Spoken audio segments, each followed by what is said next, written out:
हरदोई में सपा जिलाध्यक्ष जीतू पटेल ने अपने परिवार के साथ मोदी नीतियों पर मोमबत्ती जलाकर जताया विरोध। यूपी है राम शरण कटियार की रिपोर्ट। हरदोई में समाजवादी पार्टी के जिलाध्यक्ष जितेंद्र वर्मा जीतू पटेल ने अपने घर पर परिवार के सदस्यों के साथ मोदी सरकार की बेरोजगार विरोधी, नौजवान, किसान, मजदूर विरोधी नीतियों के खिलाफ लाइट बंद कर मोमबत्ती जलाकर विरोध प्रदर्शन किया। सपा जिलाध्यक्ष जितेंद्र वर्मा जीतू पटेल ने कहा कि आज पूरे देश नौजवान, बेरोजगार, किसान, गरीब, मजदूर मोदी योगी सरकार की जन विरोधी नीतियों से परेशान है। मोदी सरकार की गलत नीतियों के चलते 10 करोड़ लोग बेरोजगार हो गए हैं। मोदी योगी सरकार के पास बेरोजगारों को रोजगार व पढ़े लिखे नौजवानों को नौकरी देने का कोई प्लान नहीं है। आज हरदोई जनपद में लाखों बेरोजगार नौजवानों, बेरोजगारों सहित पूरे देश में बेरोजगार नौजवानों ने अपने घर की लाइट बंद कर मोमबत्तियां व मोबाइल की लाइट जलाकर मोदी योगी सरकार के खिलाफ प्रदर्शन कर सरकार की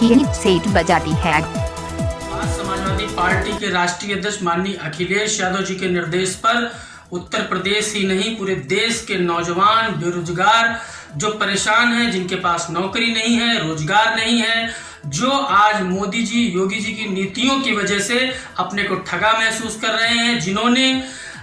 इस आधार पर मोदी और योगी जी को वोट दिया था, इस उम्मीद पर मोदी योगी जी को वोट दिया था कि वो सरकार में आएंगे तो उनको रोजगार देंगे, उनको नौकरी देंगे और उनको बेकारी भत्ता देंगे। लेकिन इन तीनों में से कोई भी काम मोदी और योगी जी की सरकार नहीं कर रही है। इसलिए आज पूरे देश में बेरोजगार नौजवानों ने ये संकल्प लिया है, घरों की लाइट 9 मिनट बंद करके, 9 बजे रात को 9 मिनट बंद करके वो लोग मोदी और योगी जी की कुनीतियों और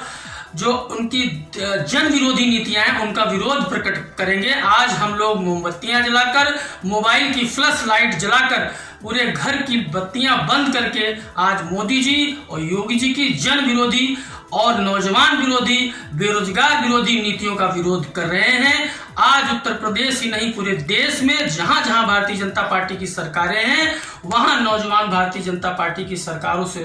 त्रस्त है। जिस तरीके से नौजवान बेरोजगार लगातार आत्महत्या कर रहे हैं, जिस तरीके से मजदूर वर्ग आत्महत्या कर रहा है, जिस तरीके से किसान वर्ग इस सरकार की कुनीतियों से पीड़ित होकर आत्महत्या कर रहा है, दर दर रोजी रोटी कमाने के लिए भटक रहा है, इसके जिम्मेदार प्रधानमंत्री मोदी जी हैं, उत्तर प्रदेश सरकार के मुख्यमंत्री योगी जी हैं। इसलिए आज समाजवादी पार्टी के कार्यकर्ता ही नहीं पूरे देश में आम नौजवान, आम बेरोजगार, आम जनता इस प्रदर्शन में शामिल है और हम लोग इस सोई हुई सरकार को जगाने के लिए मोमबत्तियां जलाकर और मोबाइल की फ्लैश लाइट जलाकर मोदी और योगी जी की उन नीतियों का विरोध कर रहे हैं, जिसके चलते आज पूरे देश में करीब 10 करोड़ लोगों का रोजगार इन दोनों नेताओं की नीतियों की वजह से, जन विरोधी और बेरोजगार, नौजवान विरोधी नीतियों की वजह से 10 करोड़ लोगों का जो रोजगार गया है, उसके लिए हम लोग इस सोई हुई सरकार को जगाने के लिए प्रदर्शन कर रहे हैं कि सोई हुई सरकार जागे और नौजवानों को नौकरी दे, बेरोजगारों को नौकरी दे। और जिस तरीके से कोचिंग संस्थान से लेकर कॉलेजेस से लगा के तमाम लोग बेरोजगार हैं इस देश में, जिसका ध्यान मोदी और योगी जी का नहीं है। तमाम इन्होंने सेंटर खुलवाए कौशल विकास के, जिनके इन्होंने पेमेंट नहीं कराए, वो लोग भी बेचारे मारे मारे घूम रहे हैं और आज कोई भी रोजगार का सेंटर कौशल विकास का पूरे देश में संचालित नहीं है। इसके जिम्मेदार मोदी और योगी जी हैं।